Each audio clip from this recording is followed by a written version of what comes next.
sogi chukwu kai na bata bịakwute ya bịa zuru ike anya bịawa ịsọpụrụ gị ugbu a bịakwute ya bịa zuru ike bịa o bịakwute ya bịakwute ya bịakwute ya bịa zuru ike bịa o bịakwute ya bịa o bịakwute ya bịakwute ya bịa zuru ike Chukwu nna n'ụlọ gị ka na-akpọ gị bịakwute ya bịa zuru ike otito na-adịrị gị mgbe niile bịakwute ya bịa zuru ike bịa o bịakwute ya bịakwute ya bịakwute ya bịa zuru ike bịa o bịakwute ya bịa o bịakwute ya bịakwute ya bịa zuru ike ụmụ eliwayi kọta n'otu bịakwute ya bịa zuru ike ka anyị jikọfe ya ofufe Gọdian bịakwute ya bịa zuru ike bịa o bịakwute ya bịakwute ya bịakwute ya bịa zuru ike bịa o bịakwute ya bịa o bịakwute ya bịakwute ya bịa zuru ike Gọdianism bụ ịhụnanya n'udo bịakwute ya bịa zuru ike butere anyị ụzọ kpetara anyị azụ bịakwute ya bịa zuru ike bịa o bịakwute ya bịakwute ya bịakwute ya bịa zuru ike bịa o bịakwute ya bịa o bịakwute ya bịakwute ya bịa zuru ike bịa o bịakwute ya bịakwute ya bịakwute ya bịa zuru ike bịa o bịakwute ya bịa o bịakwute ya bịakwute ya bịa zuru ike bịa o bịakwute ya bịakwute ya bịakwute ya bịa zuru ike bịa o bịakwute ya bịa o bịakwute ya bịakwute ya bịa zuru ike ise ya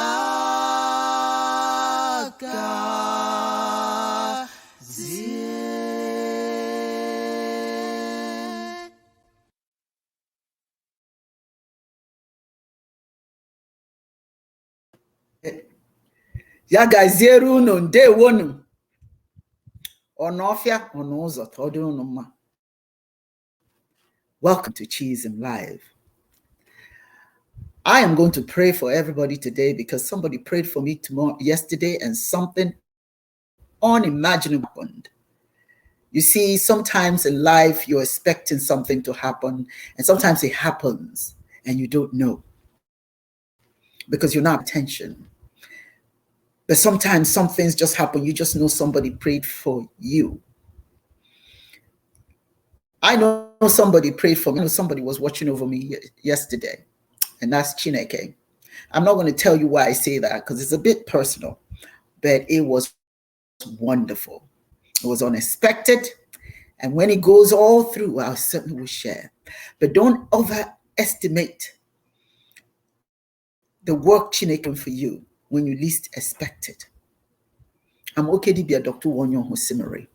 It is my honor, as always, to welcome you today.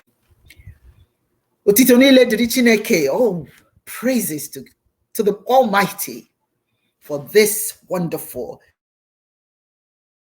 You know, when somebody, yes, I'm so blessed. I am inhaling and exhaling.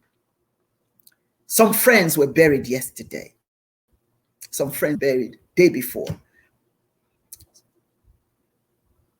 Many of you are lucky but you don't know it. You're not bearing anyone. Thank you, Kay. You're healthy. You're still walking amongst the living. Is that not reason to give thanks? So today I'm going to thank you, Chineke, from the bottom of my feet to my ankles, and you do the same. I am asking for the same, for the blessings surrounding you, from your feet to your knees. Give thanks. From your knees to your navel, give thanks.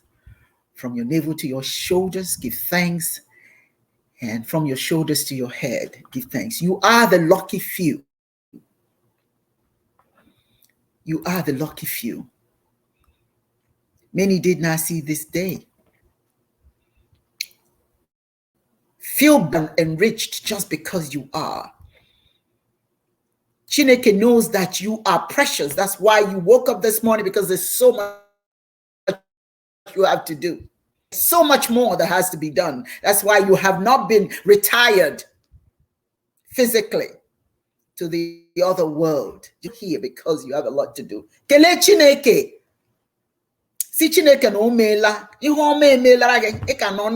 still alive. You are not going to trip, because the Most High is holding you up. You're not going to have any headaches, because Father God is keeping you up. You will be like a bird, on the tree in flight, because Mother God, Chineke, Eke Jieka, is holding you up. That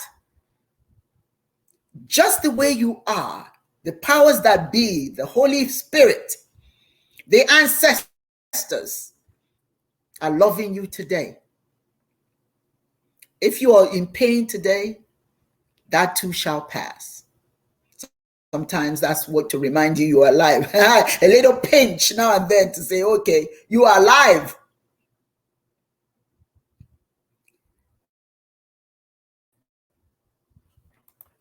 Give thanks for the littlest things. Give thanks for the littlest things. Because onye nondo na akpa me when undo, if you're not alive, you can't be rich. So that's the first step. Stop complaining. Stop blaming. Give thanks. You're here to get it right another day. If you didn't get it right yesterday, here's another opportunity. Here's another day to write. No need to complain. African people, my brothers and sisters, I don't care who you are, black, white, purple, or green. You are blessed where you are. You're blessed where you are. Chineke is watching over you. The ancestors are watching over you. The powers that be, the Holy Spirits, the Holy, whatever you call it, Holy Ghost, whatever you call the Spirit, the guardian spirits, they're watching over you. For us, it's the ancestors. Chineke, Moya. Before we go any further, my brothers and sisters, we're going to pour libations. Libations is sacred to us. It is our communion with the ancestors. And for those of you who don't honor your ancestors, you need to start honoring your ancestors if you're not doing that, because they're the reason why you're here today. That's our tradition. That's our spiritual tradition. Pour libations. And so I'm going to pour libations, and then we'll come back and the discussion of the day, colonialism and the African condition. Ekele diri Chineke, libations.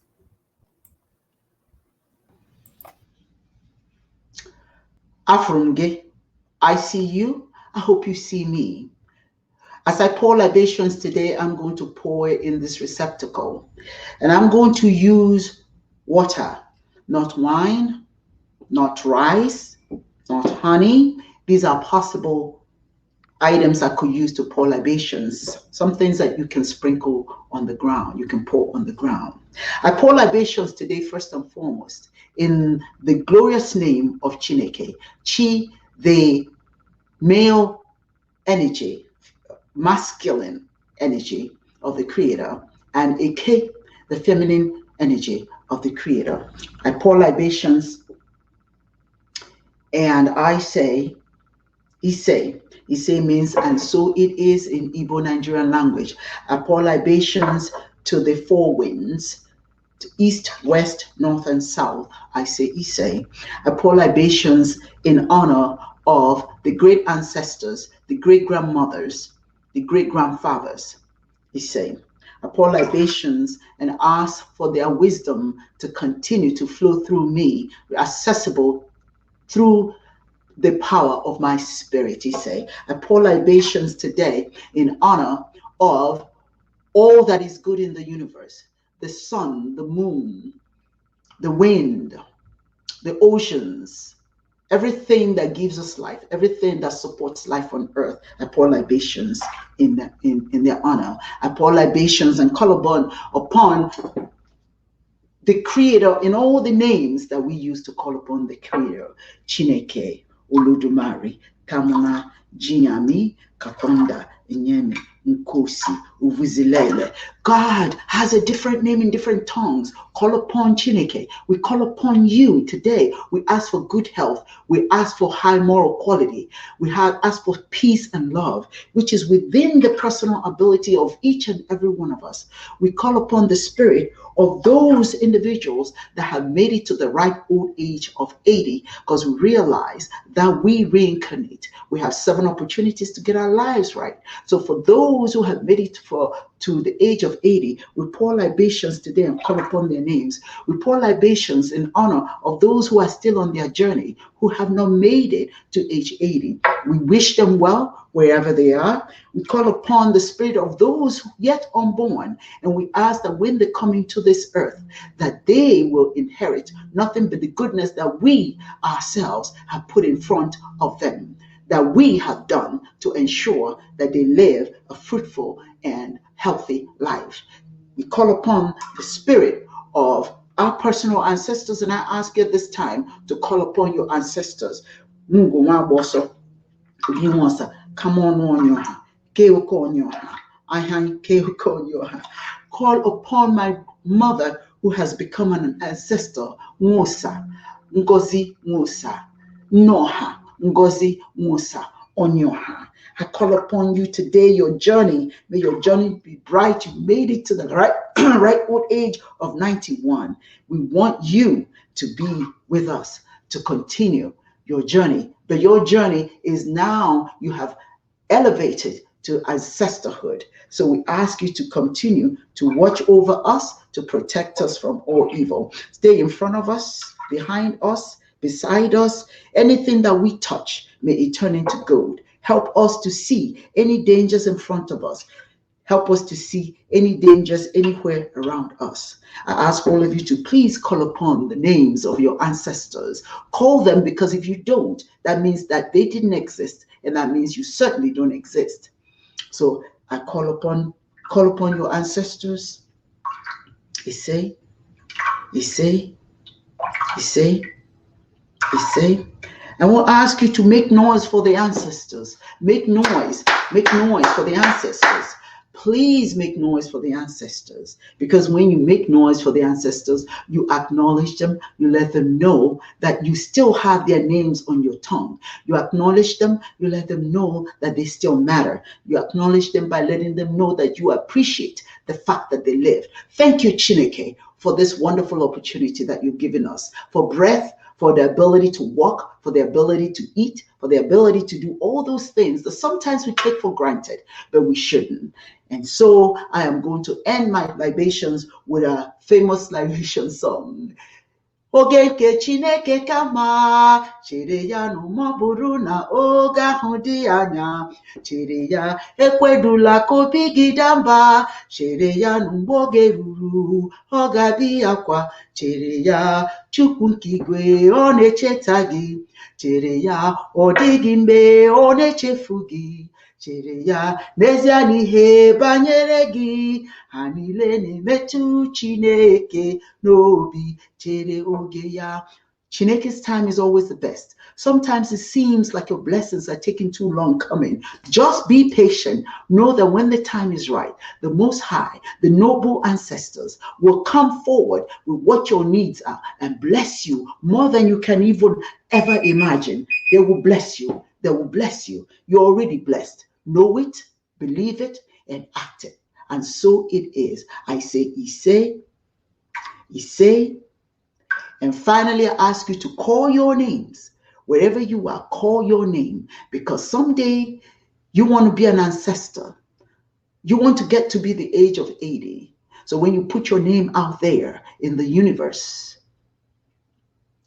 will respond and will help you to achieve ancestorhood.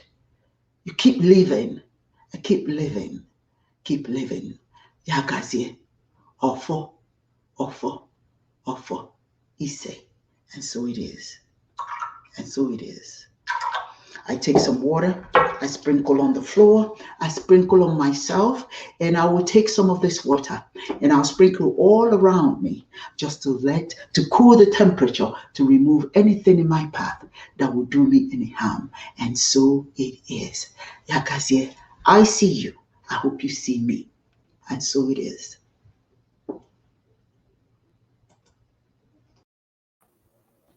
Yagazieno. Yagazieno, may all go for you as I pray that it will go for me. Okay, Chikama, says Charles. Yes, indeed. Your time, all shall happen for you if you are patient.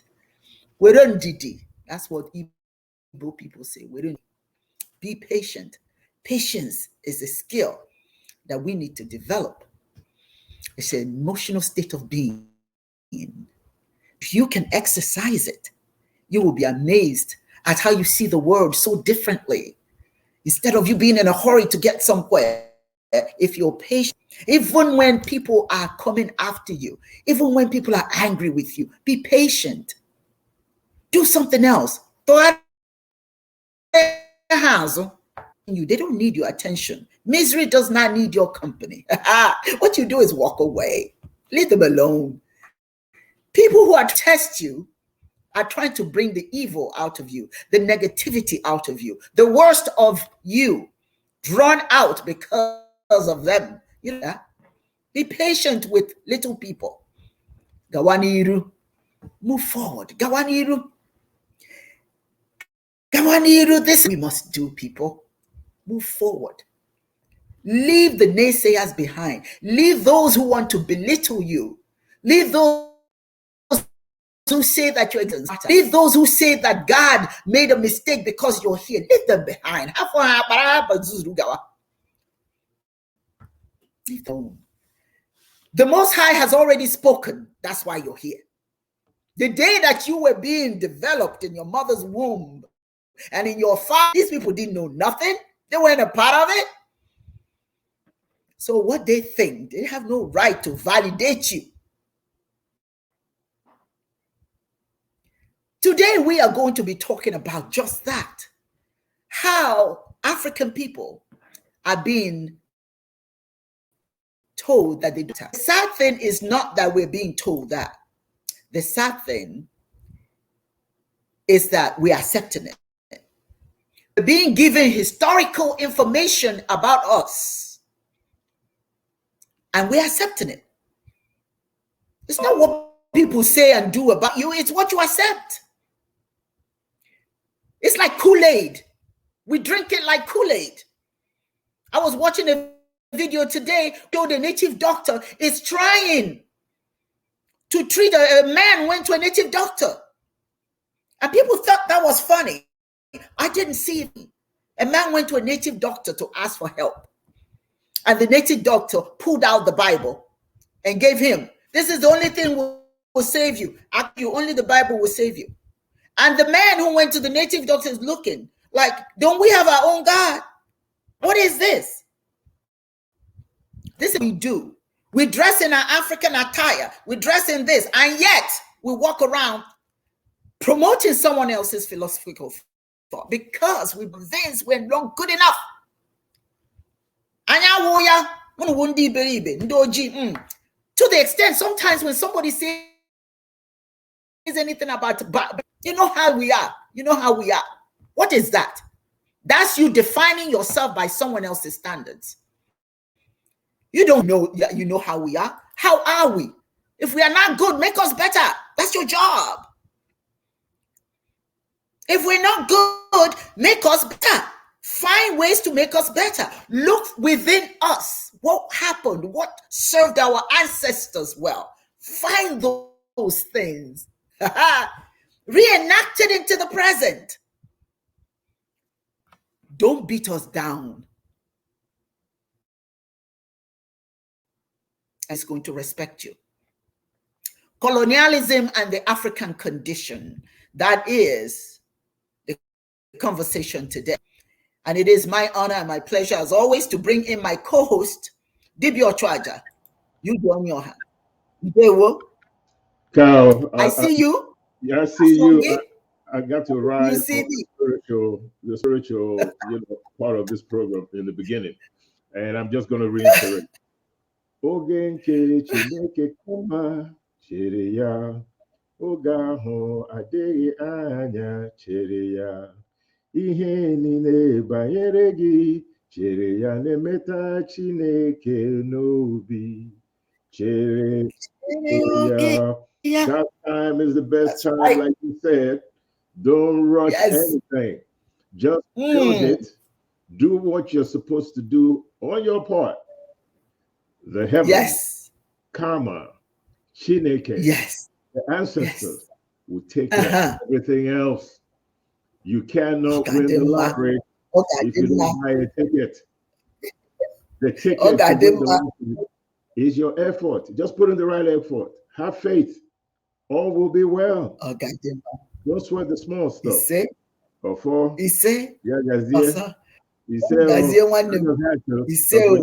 Libation, my heart was so filled. I know the journey that we've been through with this show in life and a whole bunch of stuff that we have done over the years. And now we're beginning to see it come together. And we built it. And they're coming. They're listening. They know we're here. We're not invisible. And that goes for people of African ancestry. Just toot your own horn. Be the lizard that fell from the tree. Pat yourself on the back. Because if you don't, nobody's going to do it for you. Rise. That's the key word, rise. Kulie. You know, in Igbo language, we say kulie. When somebody falls, they say kulie, wake up. Bozo. We say it all different ways. Kulie, bozo, buzoto. All of that is the same thing. Rise. Be the cause and the reason for your own growth or lack thereof. Absolutely. I wouldn't DK. I wouldn't DK. I wouldn't DK. The only problem is that our history has been shrouded in lies and confusion. Have lives, hook, like, and sinker. Because the Creator only governs us around you as you open the door. If you close your hand, your blessings don't flow. If you open your hands, your blessings, you're giving room for Chineke's blessings to come because it comes in your hands. It's open. It's the same thing with the mind. Yes. If you close your mind, the blessings don't come. You got to open it. Even if you disagree with what we say here. See, that's the thing. What you're going to share today, Udi, is information listened to. Even if you disagree, it doesn't matter if you disagree. The important thing, you learn something new today to add to your repertoire. You learn something new today. So we're going to talk about things that are impacting us right now, and what exactly is the cause of it. What is the cause of it? Why are we struggling as a people? Is it because we're really struggling?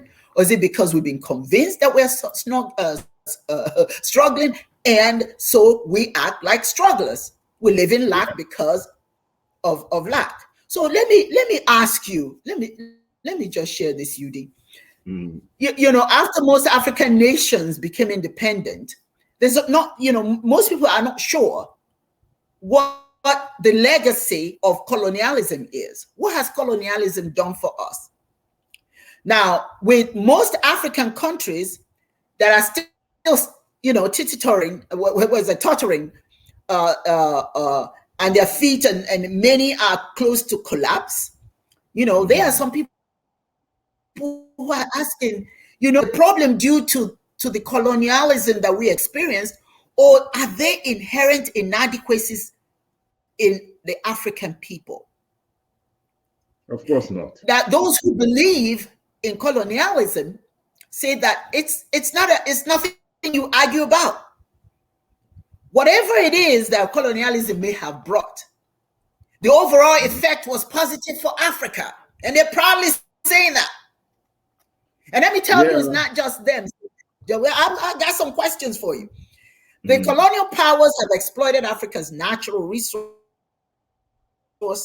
but on the reduce the economic gap between Africa and West. Do you agree with that? That's the argument, you do. Do you agree with that?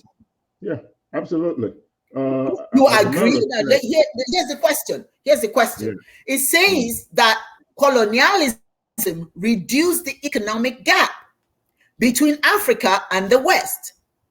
No, do you accept that argument? No. Okay, well, you go for it.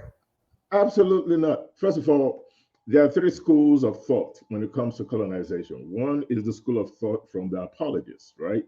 Those people that believe that we benefited, you know, a lot. And that the reason why Africa is not developed is because of the leadership that we have. Of course, there's some truth to that, but the underlying reason why we have the kind of leadership that we have is not addressed. Then you have the people that are suffering from what I call Stockholm syndrome, right? That believe that everything that the colonizer did in Africa was for our own benefit, and believe that we would not have been able to compete with the rest of the world or even have an understanding of what the modern age is like if it wasn't for the colonizers.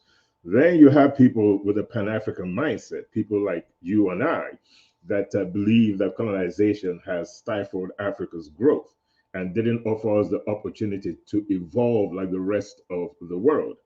Now, let's understand that for most global communities, historically speaking, we've always involved in intercontinental, intercommunal trade. There's such a thing called cross-cultural pollination. And that happens because of trade between two nations or two communities. Maybe this community is lacking, for example, in India and Rome, where India has a lot of silk, and part of Roman culture is their outfit. And silk, of course, for those Romans that are rich, found silk to be very, very, a very important commodity. So they spent a lot of gold and a lot of money importing silk to Rome. And as a matter of fact, the Romans actually complained that they were importing too much silk and spending too much gold, to get the Indian silk. So India had its own trade, international trade, intercommunal trade. There was a cross-cultural pollination. Indians got some things from the Romans, and Romans got things from India. And this way, they both economically benefited.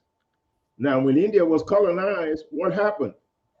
Taxes were placed on Indian goods by Britain, while Britain imported whatever they wanted from Britain to India, trying to convince the people in India that they were here or there for their own good, and siphoned everything that they possibly can get their hands on from India, thereby destroying India's intercontinental trade or intercommunal trade with Rome. This is the same kind of things that happened to Africa. Old Ghana Empire used to trade with Europe, which we used to even send people with scholastic, professions to Europe to teach trading for gold. All that stuff happened and was stifled by British colonization of Ghana. So it's not like West Africa or African nations way back before colonization in 1870, that we were not trading both with within African borders and outside of it, without anybody feeling that they have to monopolize the market or anything like that. The boundaries that were created by the colonizers are artificials. Now, it doesn't mean that that we didn't have dominant communities in Africa that assimilated smaller communities into their fold and built a nation around this assimilation. An example would be the Zulu Empire that took little bitty autonomous communities and put them together to build the Zulu empires. The boundaries would have been different. The way we traded would have been different. Colonization did not allow us to have this process. It stifled our growth on our own terms, created artificial boundaries, created educational systems that were not based on our culture. We were not allowed to evolve like all the nations did. Africa is not the only nation that ever had people come, from outside into their borders to trade or to even take over. Rome built and created an empire. Now, who benefited from the Roman Empire? Was it Carthage? If Rome had not invaded Carthage, Carthage would have been its own civilization today and maybe would have permeated its own influence in North Africa, perhaps all of Africa. At the time of Hannibal, Carthage was the most economically and militarily powerful nation in North Africa. So everything has its season, everything has its time. Colonization in 1870 did not allow us to evolve at the pace that is divine in nature. It doesn't mean that Genghis Khan invaded Europe and created an empire from Mongolia to Gaul. It doesn't mean that all these things didn't happen, but in the end, who benefited from this invasion? Who benefited from colonization? There's a difference between invading and then colonizing a people and then removing or subjugating them to your own will, educationally, economically, or otherwise, and make them do things the way you want them to do things. Building institutions that will neutralize their cultural prowess, which is their best defense against colonialism, bringing in your own institutions, destroying the culture of the people. What you're left in the end are zombies. And if they don't keep up with the 20th or 21st century, you cannot say that the reason why they're backward is because of the fact that they didn't take advantage of being colonized. I mean, how does that sound to you? It is because you destroyed what was inherently theirs, replaced it with yours, and now we're trying to be like somebody else. And this is one of the main reasons why the kinds of leadership, the kinds of systems that permeate in Africa today, which is not representation of what we are culturally, this is why we have the kind of leadership that we have right now, because we were not allowed to evolve.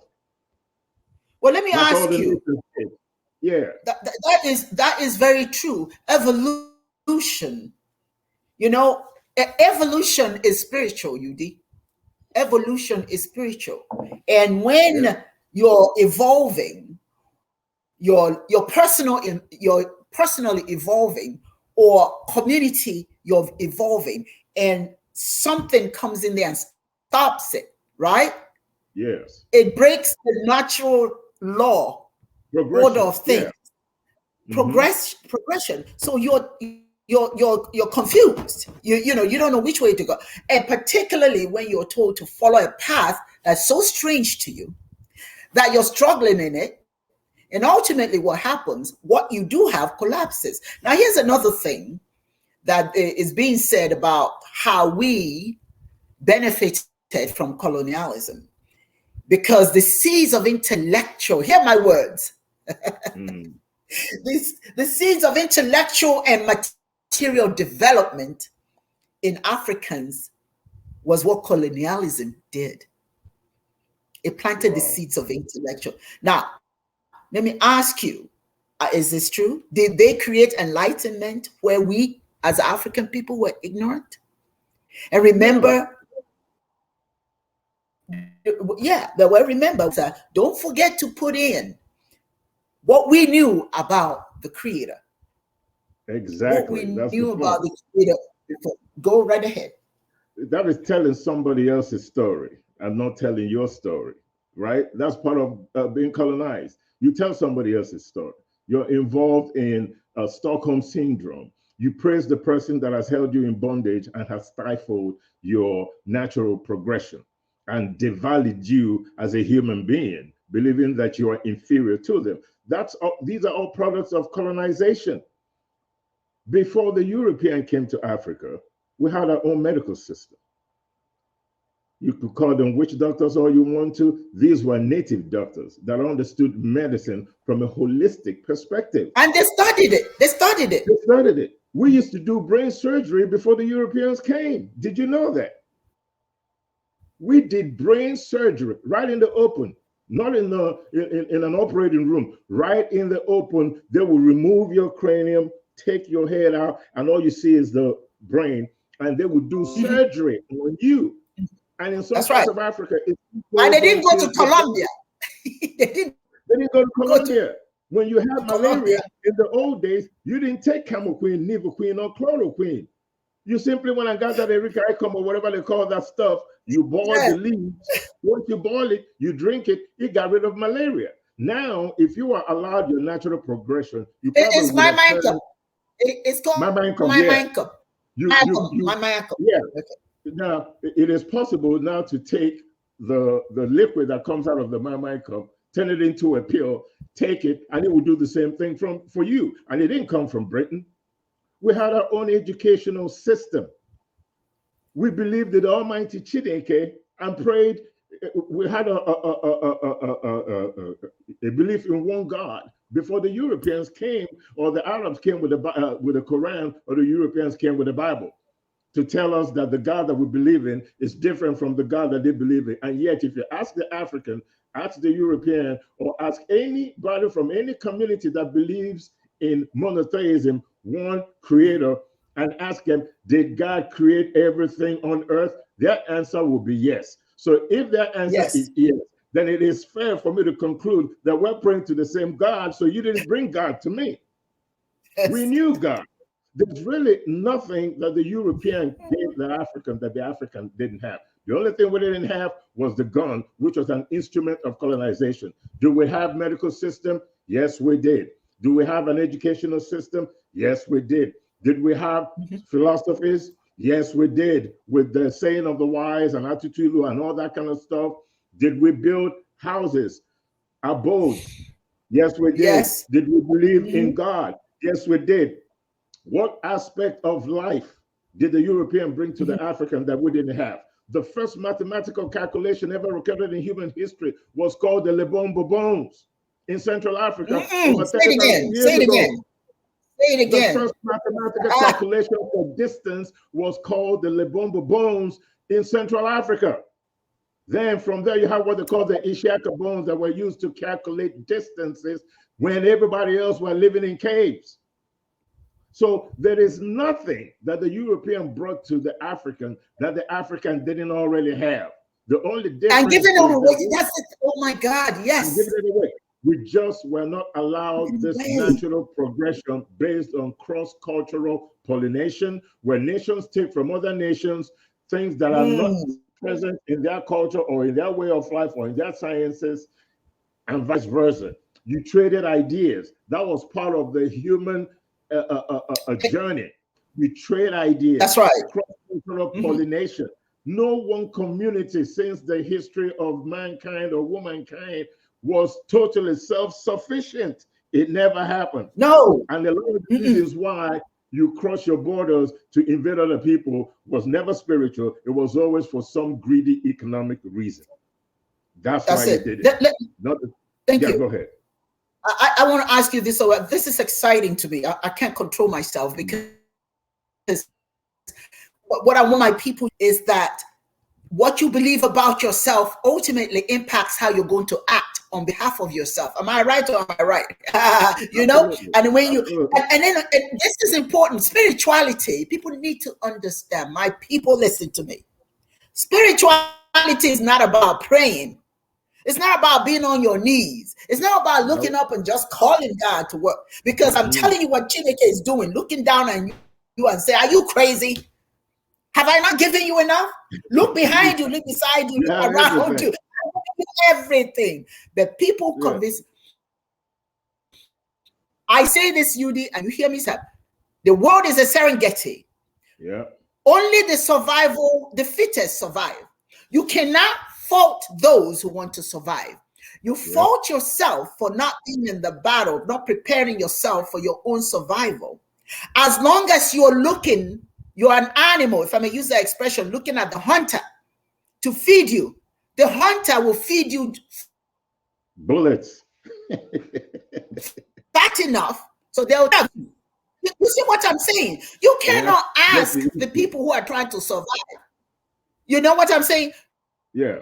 You can't answer that. And let me ask you this question. Here's something else that we need to pay attention to. The Igbo people say, Gente. Hold your ear and listen. Open it up. You see, when you pull your ear, you open it real good. So information will go in. We need that. It says that they suppressed slavery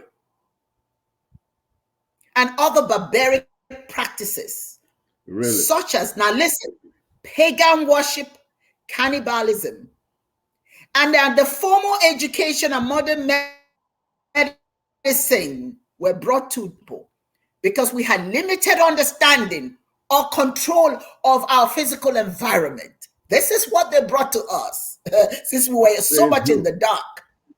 And before you answer that, this is what they're saying, but guess what? Who is accepting it? Gente. It's not what they said. It's what you are drinking and feeding your children.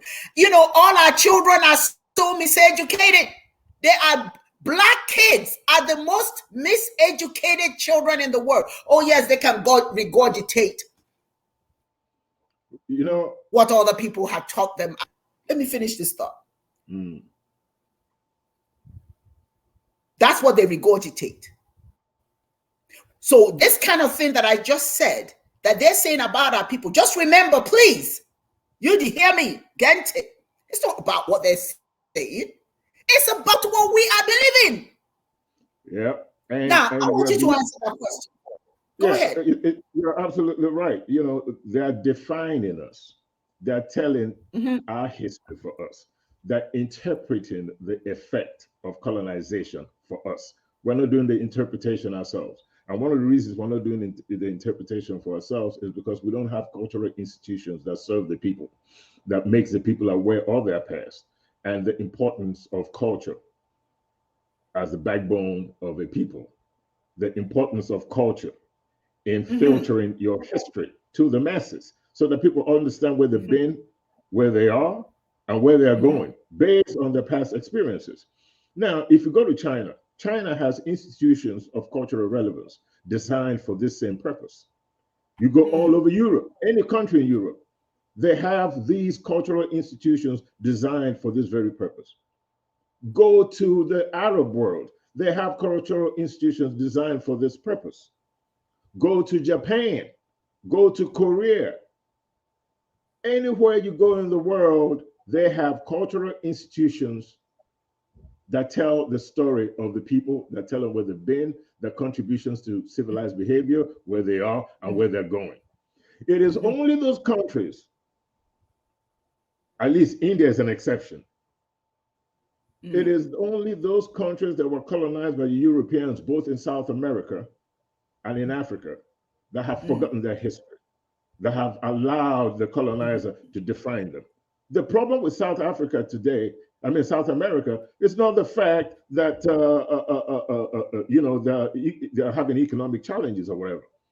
Their issue is the fact that their history hasn't played any significant role in defining them today, both politically, economically, and militarily. The South American has forgotten that they built great empires like the Aztec Empire. They had their own calendar, their own writing systems. They built pyramids, they built cities. They've forgotten that they were Incas that at some point ruled. They've forgotten that there were Mayans with very rich history. All they remember is Jesus Christi. That's all they remember. They remember Cortez coming in there, giving a Mary while butchering the emperor or empire in front of them, stealing their gold and siphoning them of every resources that Spain could possibly get their hands on. Same thing in Africa.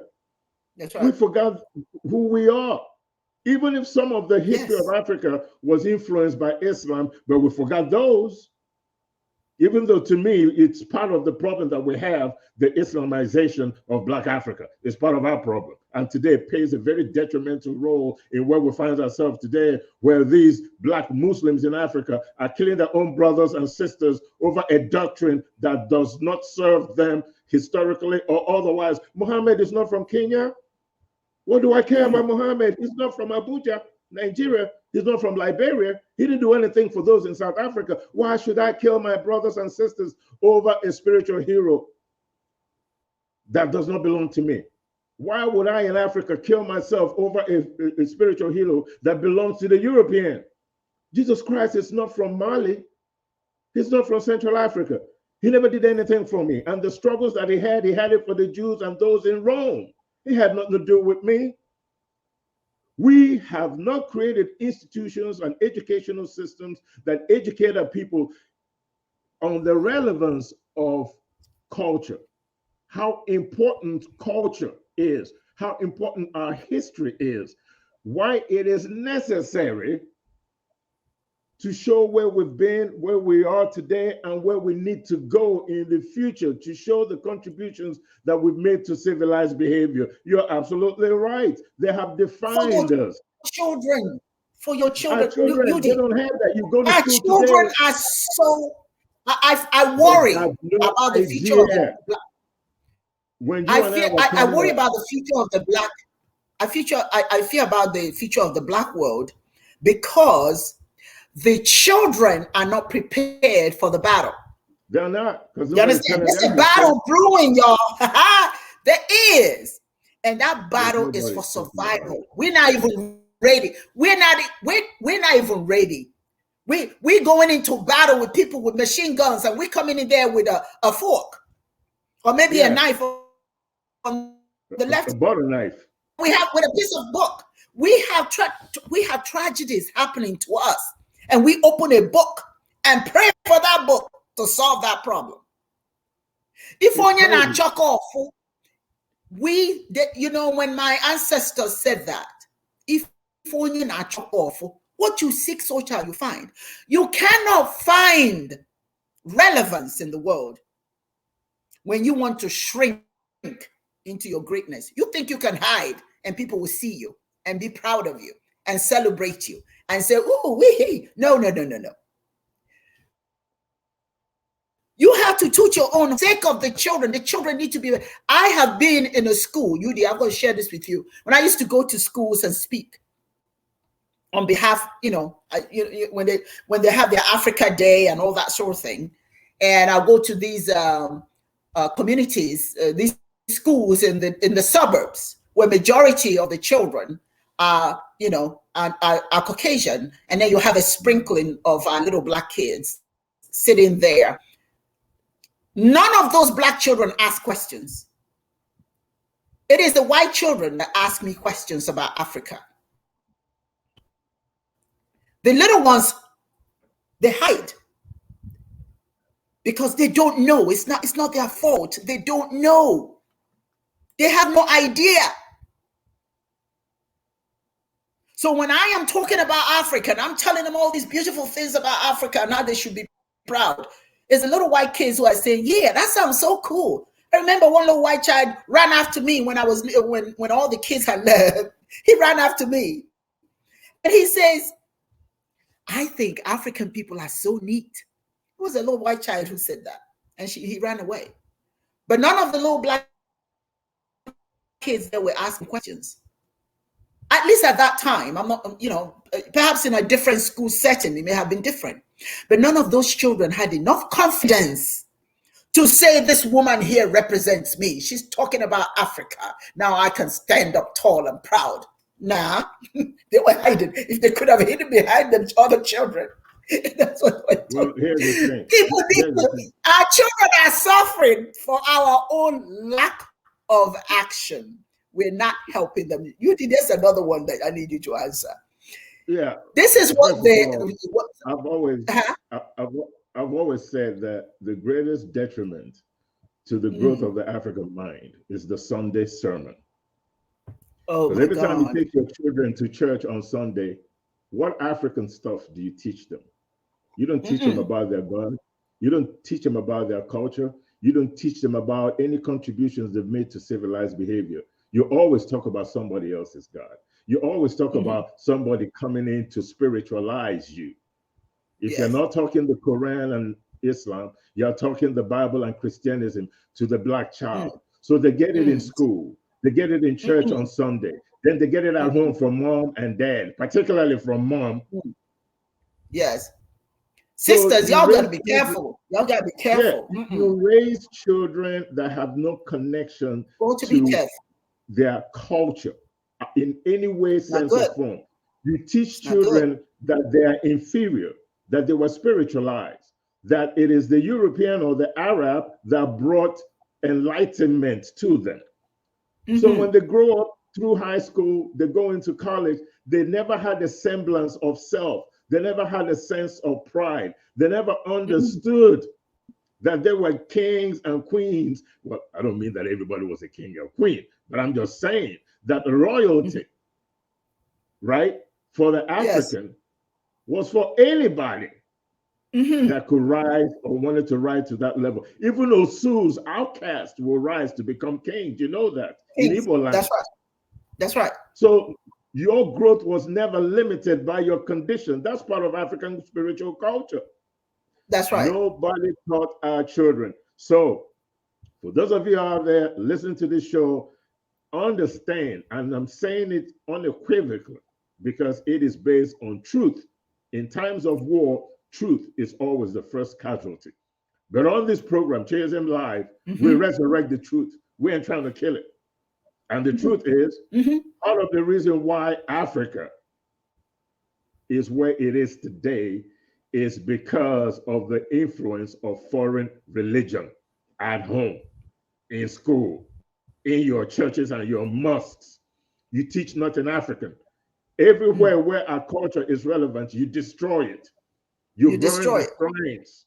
You destroy anything that is African, and you look at it as something that is evil because it goes against the grain of the spiritual philosophy that colonized you and wants to keep colonizing your mindset. Culture is the backbone of the people. All human systems are products of religion. Religion is key. Culture is key. You have to pay attention. Stop sitting around and talking about the fact that the white man did this and did that, or the Arab did this and did that. We know that already. This is the 21st century. You have YouTube, you have Facebook, you have all kinds of medium of information that by now you should have learned something.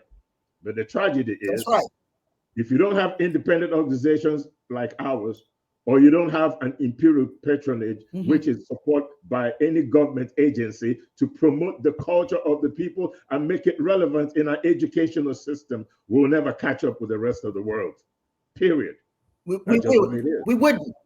That's the way it is. I want to ask you, this is the final question because we're going to have a part 2. Next Sunday, we'll continue this conversation. There's so much to talk about. So we're going to talk, but this is the final question for this conversation. This is what it's saying, that Africa is in political and economic turmoil today because Africa has failed to take advantage of its inheritance from colonial rule. I want to read that to you again. Wow. Africa is in political and economic turmoil today because it failed to take advantage of its inheritance from colonial rule. I'll let you handle that. That's the question. What inherited? Exactly what did I inherit? Did I inherit a foreign language that destroyed mine and made mine irrelevant? Did I inherit a foreign language that allows me to read textbooks that are written in English, French, or Portuguese?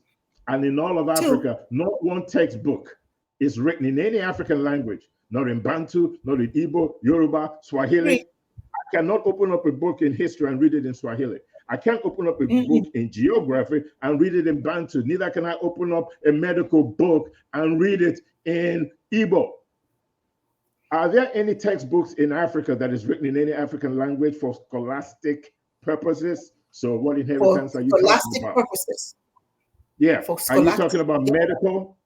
What are you talking about? We had medical systems and cured diseases and did operation on the human body before the European came. All we were talking about was synthesizing the knowledge we have into the 21st century. I didn't need the European to do that for me. They didn't have to enslave my people and colonize my people, rape my women, take away millions of Africans to South America and during the Middle Passage, or murder 10 million Congolese by the Belgian king. What inheritance are you talking about? Transportation?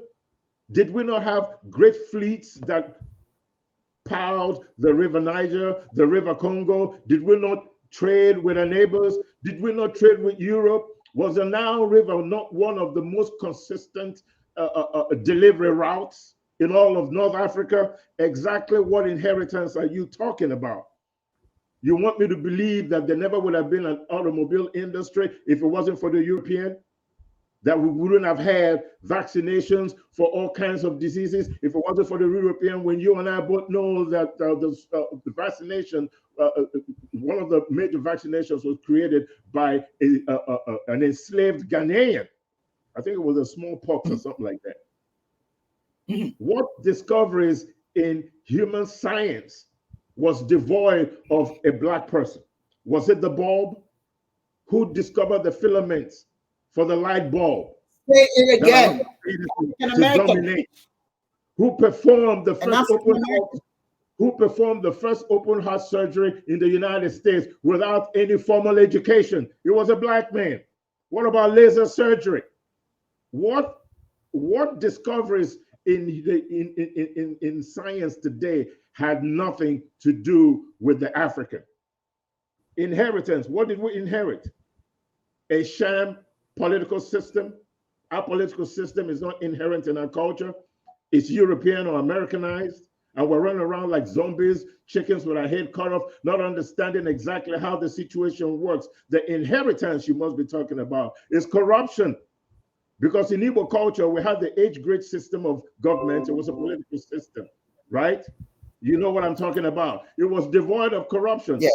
Corruption proof. It was part of our political culture and the way that we govern, but instead of synthesizing it for the 20th and 21st century, what did we do? We borrowed the parliamentary system of Britain. We borrowed the American democratic system, which in the end just helped us to deliver to the population corrupt leadership, where it's all about one's self, making yourself rich, building 30-foot walls around your mansion, and outside of it, it is rotten. Dead bodies all over the place. What inheritance are we talking about? The inheritance that we must be talking about is the chaos that we inherited. The chaos that we inherited, and we're going to hold. That's what it is. I think that is absolutely right. I thank you so much with this program, because I want everybody to know, come back next Sunday. It's going to be even harder next Sunday, because we're going to have a guest that disagrees with us. All right. He disagrees with us. That's good. He believes in colonialism. So it's going to be an interesting show. Get your coffee, get your tea, get your mama, get your daddy. Everybody sit around this, your laptops or however you watch this, and hear this. This is an African person. I'm talking about who's challenging our audacity to say these things about Africa, all these falsities. Africa doesn't have all this stuff. If it wasn't for the colonial masters, we will be in the dark. Well, ladies and gentlemen, I want you guys to come and hear him next Sunday, same time at 10. And then I want you to type like your fingers can't even wait and ask him questions, because I want to hear questions from you for this man. I was amazed. I was just blown away listening to a black man saying all of these things. Oh my God. Are you kidding me? Part 2 next Sunday. Yes, you have to be there. Yudi, thank you as always. Let me say thank you to participants today. Matt Lewis and Dewo, thank you. Nosferatu, thank you so very much. Owa Abantu, Dalon, no, thank you. Let's see who. Charles Sukuna, thank you, Charles. Always a pleasure. Let's see. Then we have Kalfani Kwame Anu. Thank you. Beautiful comments that all of you have made. And I also want to thank some of those who did not type anything, but they joined us. Ethan Victor Oge, not niece, I think. Isaiah Yusuf. Is it K.O. Miri? There are several of them. I can't say all their names. I don't want to insult anyone. But thank you, all of you, for joining us today. And like I said, be prepared. It's going to be hot next Sunday. It's going to be hot. You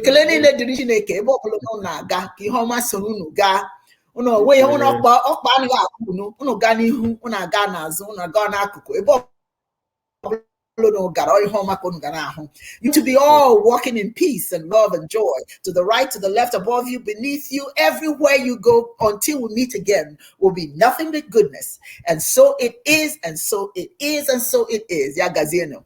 Good day. Bye-bye. Bye-bye.